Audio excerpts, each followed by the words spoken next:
Have you ever received a call that you knew you shouldn't answer?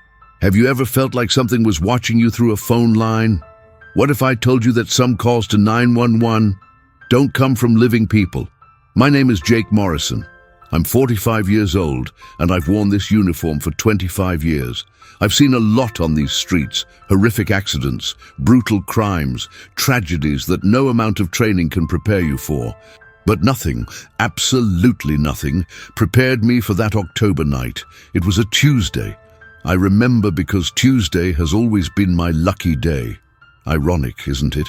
It was 3:47 in the morning when the dispatch crackled through my radio. Dispatcher Sarah's voice had that strange tone, that hesitation you only hear when something is deeply wrong. She said she'd received a call from a woman asking for help. Address: 1428 Blackwater Street. The problem? That street had been demolished 15 years ago. But what really froze me was when Sarah added that the call had lasted exactly 17 seconds, and that the woman had said only one sentence before the line dropped. "They're coming up." I drove there even though I knew it didn't make sense. That's what we do and how we respond, no matter what. The area where Blackwater used to be was now a wasteland surrounded by rusty chains, old tires, tall weeds. The kind of place the city forgets because it's easier that way. I pulled over to the side of the road and grabbed my flashlight. The beam of light cut through the darkness, revealing the skeleton of an old street sign lying on the ground. Blackwater. It was still there, like a scar that refuses to fade. I started walking. The wind had completely stopped that kind of silence that pressed against your ears like water.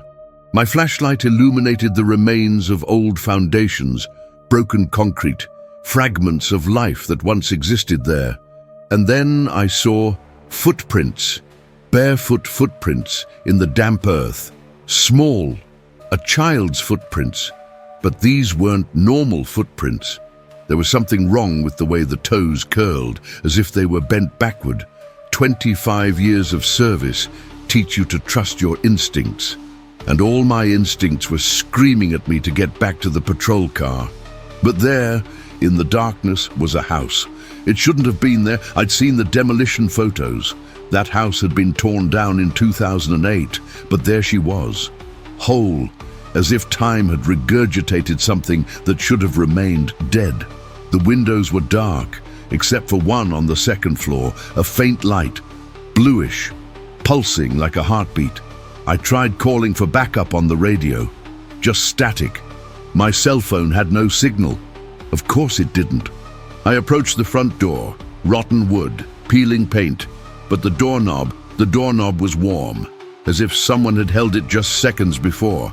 I pushed the door. It opened without resistance, without a single creak, and that was worse than any sound could have been. The interior smelled of mold and something else. Something sweet and rotten, like fruit forgotten under a sofa for months. My flashlight swept across the room, furniture covered in sheets, photographs on the walls, blurred faces, as if someone had run wet hands over them. And then I heard it. Footsteps, upstairs, slow, deliberate. The kind of footsteps that stop when you stop breathing. I climbed the stairs. Each step groaned under my weight, but the steps above made no sound at all, as if they were floating. The second-floor hallway stretched impossibly far beyond what the house should allow. Bluish light streamed from a half-open door at the end.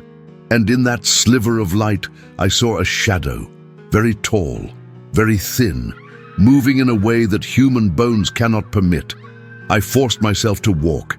Each step was a battle against every fiber of my being screaming to run. My hand was on the gun, but I knew deep down that bullets weren't going to help. When I pushed the door open, I found a child's bedroom, wallpaper with faded ducklings, a small bed with sheets that looked like they'd been made yesterday, and sitting on the floor, with her back to me, a little girl. She was drawing something on the floor with chalk, circles within circles, symbols that seemed to hurt your eyes when you looked directly at them. "You answered," she said, without turning around.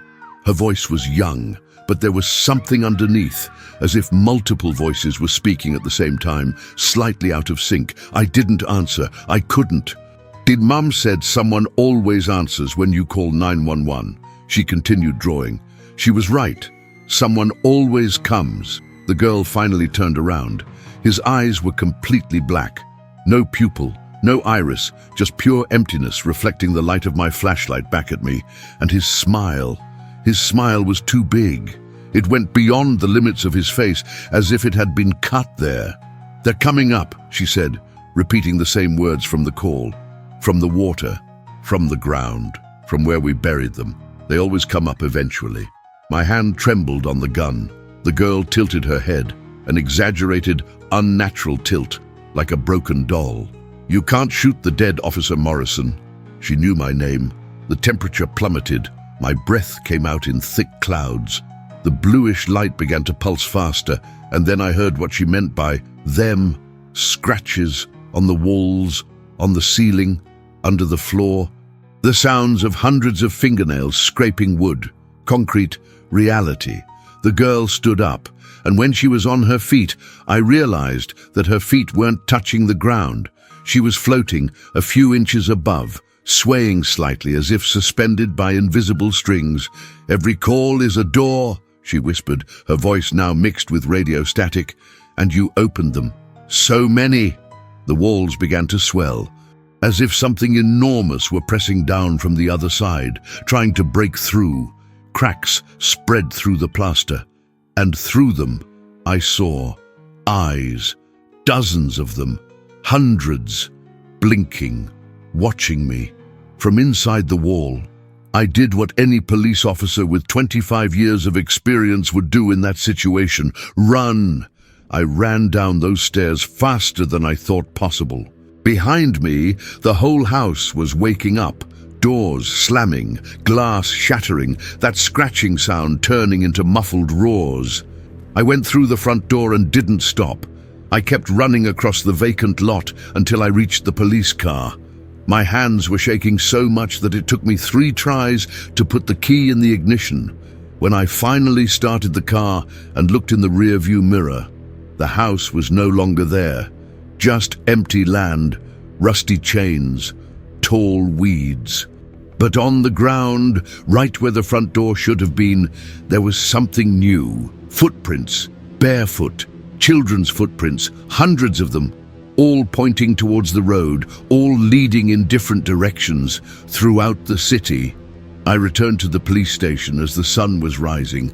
Sarah gave me a strange look when I walked in. "Are you okay? You disappeared for hours."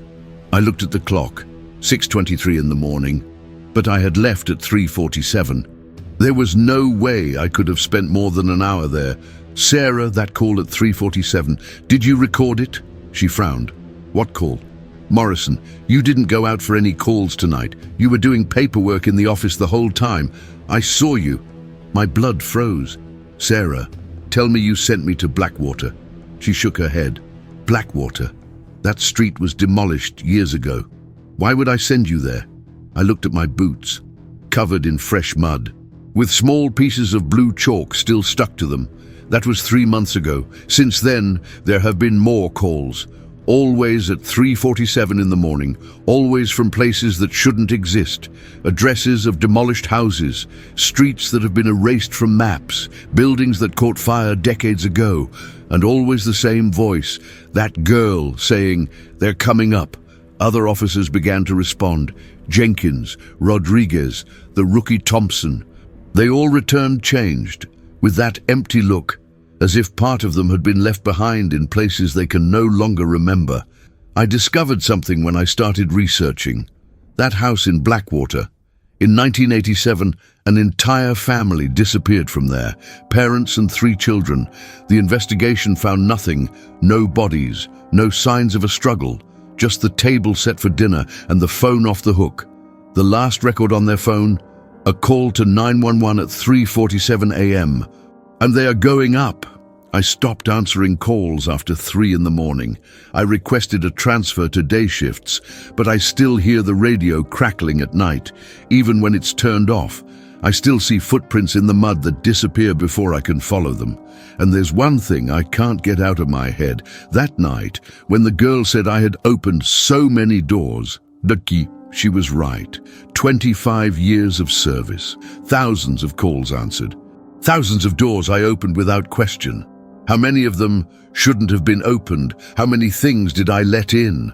Sometimes late at night my phone rings. No number appears. When I answer, I only hear static. And deep within that static, children singing, "You answered. You always answer. Now they know where you are." It's Tuesday again. It's 3:46 a.m. My radio just turned on by itself. And someone is knocking on my door, beating from within. If this story kept you awake at night, if you felt your heart race with every beat, then my mission is accomplished. But this is just the tip of the iceberg. Want to delve even deeper into terror? Want stories that will haunt you for weeks? I've created an exclusive ebook with my most disturbing stories, the ones that are too intense even for YouTube. It's not free because I invested months creating each nightmare, each plot twist, each moment of pure psychological terror. It's premium content for those who really love quality horror. The link is in the pinned comments. Secure yours before it's too late. And remember, always answer when the phone rings. You never know who might be on the other side.